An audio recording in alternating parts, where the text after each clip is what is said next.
안녕하세요. 소아청소년과 전문의 정유미입니다. 아이가 병이나 장애로 오래 고생을 하면 부모는 자연요법으로 눈을 돌리기 쉽습니다. 다른 말로는 천연, 허브, 생약, 보완, 통합, 대체요법이라고도 하는 것들이죠. 어떤 경우는 소아청소년과 치료를 받는 중에 임의로 이런 자연요법을 같이 쓰는 분도 있습니다. 현대의학에 만족하더라도 아이에게 도움이 된다면 뭐든지 다 해보고 싶고, 아니면 의학적인 방법을 아무리 써보아도 효과가 없는 것 같을 때 대체요법에 의지할 수 있습니다. 이런 소아의 천연요법에 대해서 미국 소아과학회는 어떤 지침을 내리고 있는지 알아보겠습니다.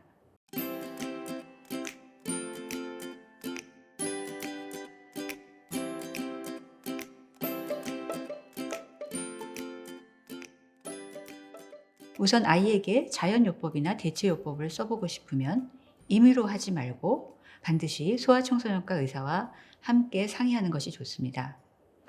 아이의 담당 의사가 이런 요법이 과학적 가치가 있는지, 효과에 대한 주장이 근거가 있는 건지, 과장된 건지, 아이의 건강에 위험이 될 수 있는지를 잘 알려줄 수 있습니다.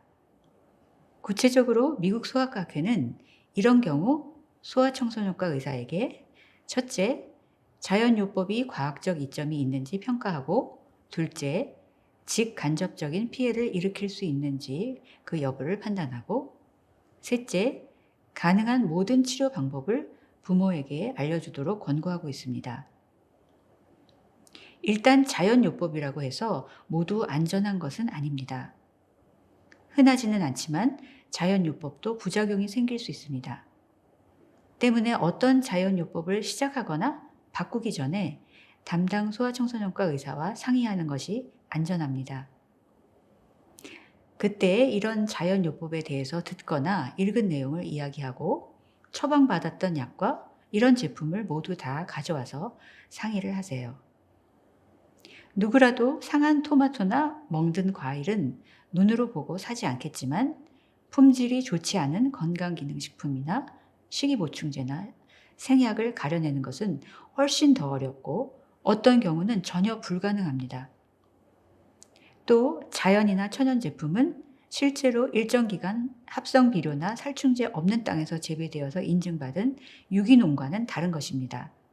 즉 일반적으로 식품의 합성 또는 인공 성분이나 첨가물이 없다는 뜻으로 자연이라는 말을 쓰지만 그것을 보장할 수는 없다는 말입니다.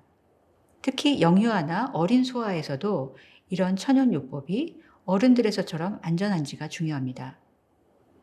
효능은 언제나 안전성과 효능을 비교해서 판단해야 하는 거죠. 자연요법이 소아에서 효과가 입증되려면 훨씬 더 많은 연구가 필요합니다. 또 어떤 아이에게는 도움이 되거나 효과가 있는 것이 다른 아이에게는 전혀 도움이 되지 않을 수 있습니다. 그러니까 생약이나 허브 사용을 결정하기 전에 소아청소년과 의사와 이야기하면서 이용 가능한 연구나 정보를 바탕으로 잠재적인 위험과 이득을 따져보아야 합니다. 그래서 임상 연구 결과가 있고 수년에 걸쳐서 안전성이 확립된 성분이고 특히 이 요법이 확실히 내 아이에게 안전한 것인지를 알아보아야 합니다. 그렇다면 어떤 경우에 천연요법을 쓸 수 있을까요? 예를 들어서 돌이 지난 아기가 기침이 심할 때는 꿀을 조금 써볼 수 있습니다. 꿀이 목을 부드럽게 해주고 자기 전에 꿀 한 숟가락을 먹인 아이들이 더 잘 자고 기침을 덜 했다는 연구 결과도 있습니다. 하지만 꿀은 유아 보툴리누스 중독을 일으킬 수 있기 때문에 돌 전 아기에게는 절대로 주지 말아야 합니다. 또 구역질의 경우는 생강이 꽤 도움이 됩니다. 연구 결과 생강이 임산부 입덧 치료에 효과적이라고 알려져 있는데 최근 소아에서 생강이 구토 기간과 중증도를 줄이는데 도움이 될 수 있다는 연구도 있습니다.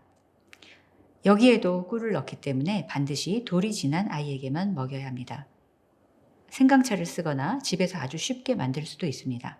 끓인 물 반컵, 즉 120cc에 방금 썬 생강을 첫 숟가락 1개 정도 넣고 5분 동안 우려내면 됩니다. 그런 다음 따뜻하게 먹이거나 얼음을 넣어서 차갑게 주거나 꿀을 조금 넣어서 줍니다. 이런 천연요법이 안전하고 효과적인지 알기 위해서는 소아청소년과 의사와 상의하는 것이 중요합니다. 비타민, 허브, 식이보충제, 건강기능식품 등 아이에게 먹이는 것은 모든 것을 알려주세요. 처방약과 이런 것들을 동시에 줄 경우 위험한 부작용이 생길 수 있기 때문에 특히 중요합니다. 그리고 이런 것들은 쓰더라도 대개 최소량으로 시작해서 부작용이 있는지 확인하고 최단기간만 사용해야 하는데 어떤 비타민은 효과를 보려면 몇 달은 먹어야 하므로 소아청소년과 의사와 상의하는 것이 제일 좋습니다.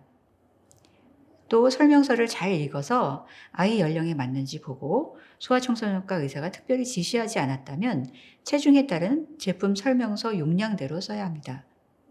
방부제가 들어있지 않은 천연 제품은 유통기한이 짧은데 개봉 후 90일 이내인 경우도 많습니다. 그리고 실온에 두어도 되는지, 냉장 보관이나 냉동 보관을 해야 하는지 등 권장되는 보관 조건도 확인해야 합니다. 소아청소년과 의사 외에 아이를 보는 다른 의료 관련인들에 대한 정보를 모두 알려주면 통합적으로 진료를 할 수 있습니다.